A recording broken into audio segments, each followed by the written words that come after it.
This video is sponsored by Star Trek Fleet Command, but more on that later.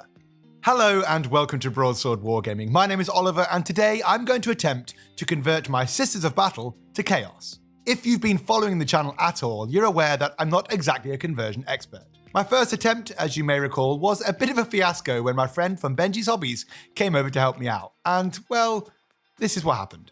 How about you? What's good? I've done the main man. I tried to go like a bit more authentic. I am sorry for this content. No, you're not. I am ashamed of myself. So I think I worked out. I've had a few issues where like I can't get the legs to go like bendy. So I'm going to mold it as if it's going upstairs. So yeah, it was honestly a bit of a disaster, but armed with the lessons learned from the last effort, I'm determined to redeem myself. This time around, I've set my sights on the Sisters of Battle, as I'm optimistic that their kit is a little more user-friendly. The plan? Keep it simple. 4 sisters, 4 chaos gods, 4 models. First up, it's Khorne. Finding good-looking pieces that were in scale was a little tough for this one. The sisters are quite small, so I couldn't use any World Eaters or Blades of Khorne parts as they're simply too big. Ideally, I wanted bare arms or big weapons. Now, luckily my partner Kira had painted and assembled some of the 40k Dark Commune models. These are human scale figures with hoods, robes and gnarly looking weapons. Getting the two-handed swords to fit the width was a little tricky, and I ended up having to cut off the hands so I could bend the elbows a little more. I then used liquid green stuff, which was handy for filling in any of the odd holes or spaces. I liked the look of the Warcry Iron Golem helmets and thought it had topped the model off quite nicely.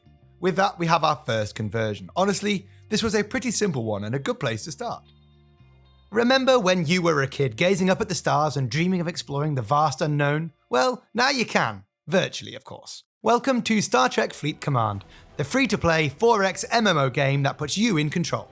Picture this, an open world that spans from the Alpha to Omega quadrant, offering you the freedom to explore, engage, and expand your territory. And the best part? It's available on both desktop and mobile, so you can boldly go where no one has gone before, no matter where you are. With stunning graphics, you'll be able to recruit legendary characters like Captain Kirk and Spock, command iconic ships like the USS Enterprise, and utilize advanced Star Trek tech in epic battles with players worldwide. Ready to embark on your own adventure? Simply click the link in the description or scan the on-screen QR code to download the game. Unlock exclusive rewards with the special promo code Warp Speed and receive a complimentary new player content pack, including 10 epic shards of Kirk to enhance your gaming experience.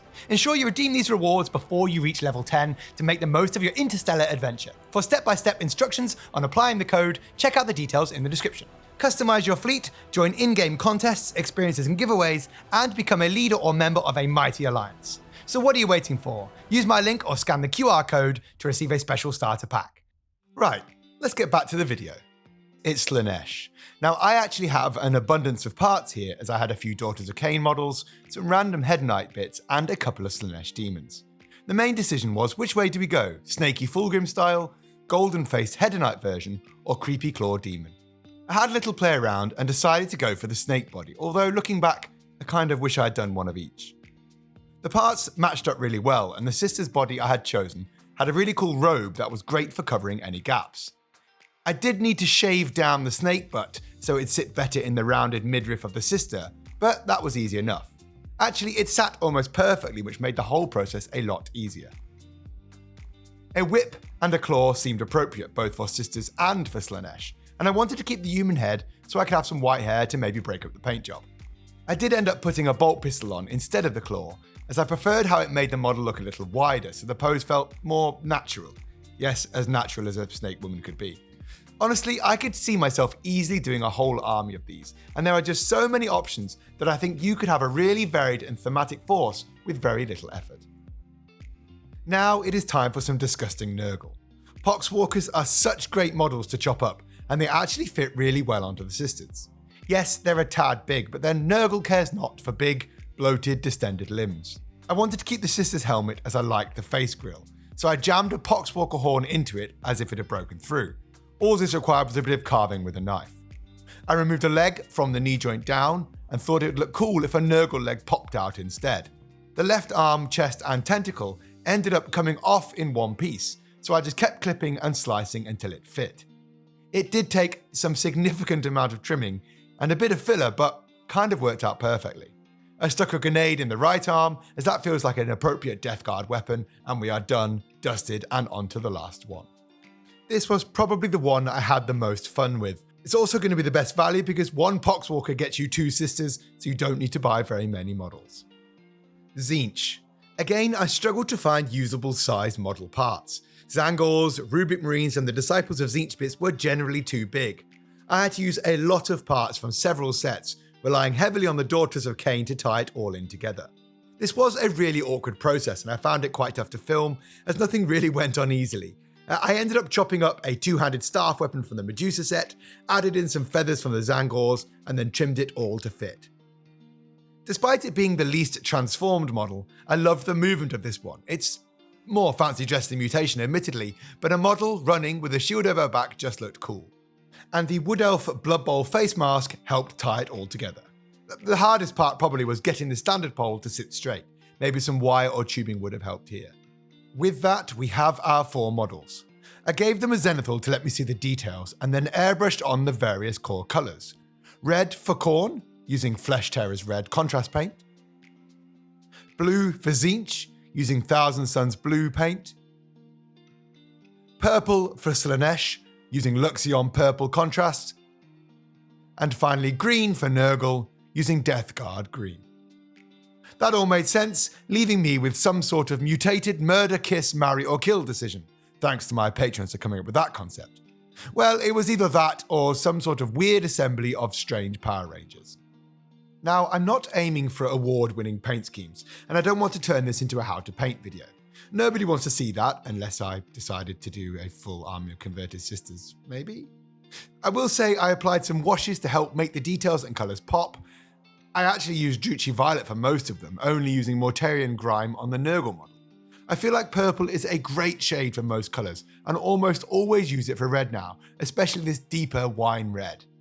We're starting to see a bit of colour, and I think each model is telling its own story. It's showing you their devotion to their chosen Chaos God.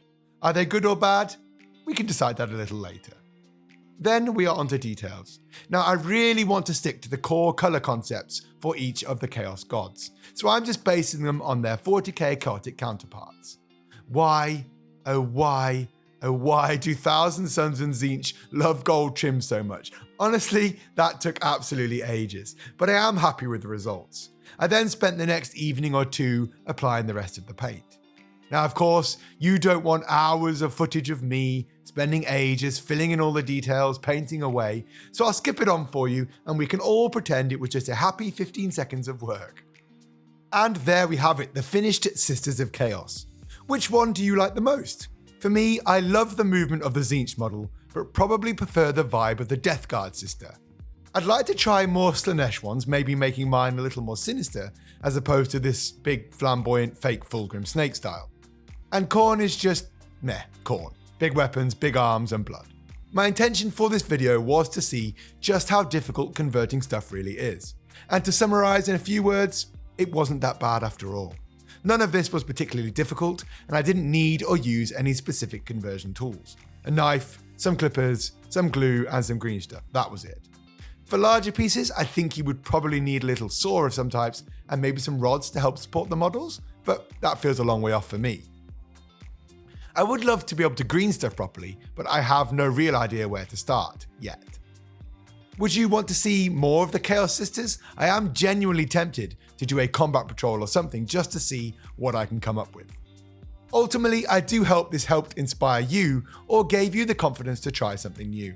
I often forget to try new things through fear of failure, but that shouldn't really be an excuse for any of us.